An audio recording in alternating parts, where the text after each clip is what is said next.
Salut les investisseurs, dans cette vidéo, on va mettre à jour l'analyse quantitative du groupe GTT. Abonnez-vous à la chaîne si ce n'est pas déjà fait.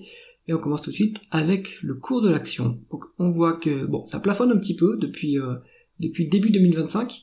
On a eu la publication du chiffre d'affaires du premier trimestre cette semaine. Ça rebondit un petit peu. Est-ce que c'est le moment de s'intéresser à GTT? On va regarder ça ensemble. Alors, on n'a pas le chiffre d'affaires qui est indiqué ici dans l'outil.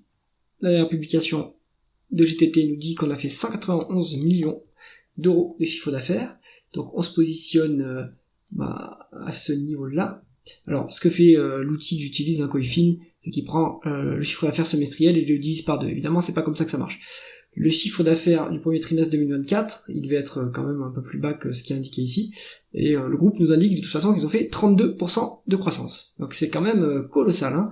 Une société de forte croissance GTT, et que de la croissance organique, hein. Vous voyez ici il n'y a quasiment pas d'acquisition. Donc excellent. Le taux de marge brute, donc il était au-dessus de 100%. Bon, je sais pas comment, non, il était à 100%. Donc dans la façon de compter auparavant, je pense qu'ils ont changé la façon de compter la marge brute, parce qu'avant on était à 100%. Maintenant on est un peu en baisse, mais je pense qu'il vaut mieux pas tenir compte de cette marge. De toute façon c'est pas standardisé, hein, entre les entreprises. Pareil pour le taux de marge d'EBITDA, hein, c'est pas standardisé, mais si c'est resté cohérent par rapport à ce que donnait l'entreprise, eh bien auparavant, eh bien on rebondit quand même pas mal, hein. On est revenu au niveau de 2019 avec un taux vraiment exceptionnel à 66%. Alors que bonne efficience opérationnelle chez GTT. Et le taux de marge nette, alors lui il suit un peu moins bien cette évolution. Bon, la pente est ici moins forte que ce qu'on a eu pour les BIDA. Il y a un peu de déperdition peut-être au niveau des charges financières, il faudrait regarder, ou au niveau fiscal, hein, plutôt, puisque je crois qu'on est cash net, on va regarder sur GTT. Un taux de marge nette à 54,2%, c'est vraiment exceptionnel, hein. Donc là on a une société qui est très très très très qualitative, et c'est très bien. On continue avec la conversion des bénéfices nets en free cash flow. On a des bénéfices nets qui sont légèrement plus élevés que les free cash flow, mais globalement ça se suit bien, hein. Donc on peut utiliser le PER pour valoriser GTT. Là on a les 5-6% d'écart entre les bénéfices nets et les free cash flow, donc mais c'est pas si mal. Ensuite, la rentabilité, le rendement des capitaux investis est exceptionnellement élevé, 70,4%, la médiane à 74%, donc sur la période 2021 jusqu'à présent, on a eu quand même une baisse de la rentabilité opérationnelle, mais là ça se reprend fortement, hein. Donc exceptionnel, hein, superbe cette rentabilité, on a largement de quoi s'autofinancer et de rendre du cash aux actionnaires, hein, sur GTT, donc ça c'est très bien. L'endettement du groupe est évidemment nul, on est cash net sur GTT, ça nous permet de générer des intérêts de placement et de trésorerie, 73 millions, bon c'est toujours ça de prix, c'est pas exceptionnel non plus, hein. Donc on est cash net en tout cas, et ça me donne un bilan hyper solide. Donc il faut s'attendre à ce que soit la société fasse des rachats d'actions, des dividendes spéciaux, il faut en faire quelque chose de cette trésorerie, hein, parce que sinon ça sert à rien de la laisser, ça génère des intérêts, mais en fait ça a quand même un coût d'opportunité pour les actionnaires, hein. Donc il faut peut-être le rendre aux actionnaires, ou faire des acquisitions, mais attention, il y a un risque quand on fait des acquisitions, le risque d'exécution, donc à garder en tête. Ensuite,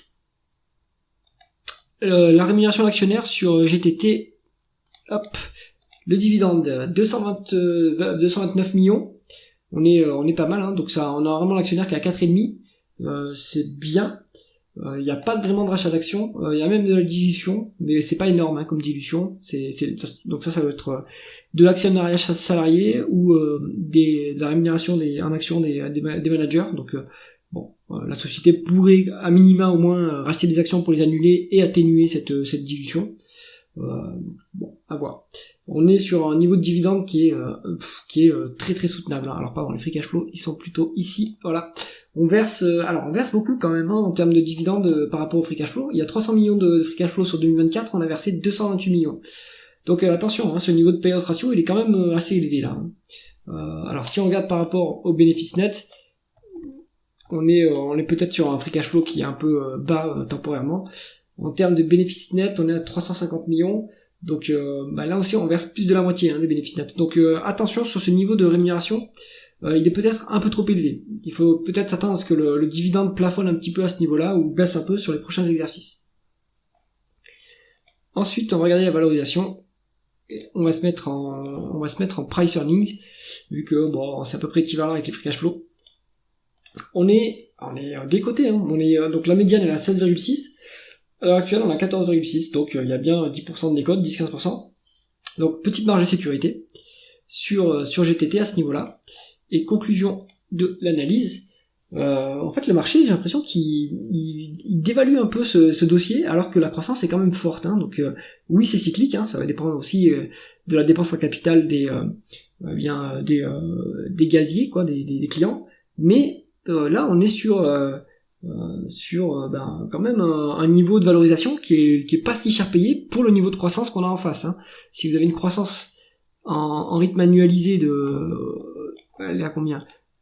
Elle est à 5%, sauf que en fait depuis 3 ans, depuis 2 ans plutôt, on est sur des niveaux hyper élevés, hein, 40%, 50%, alors peut-être que le marché joue une normalisation du cycle et s'attend à ce qu'il y ait moins de croissance dans les années à venir.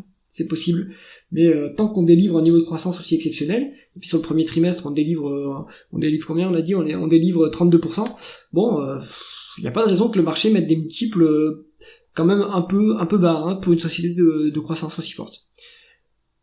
Donc ça se met en watchlist GTT. J'espère que cette analyse vous a intéressé. Si c'est le cas, mettez un pouce vers le haut et pensez à vous abonner à la chaîne. À bientôt.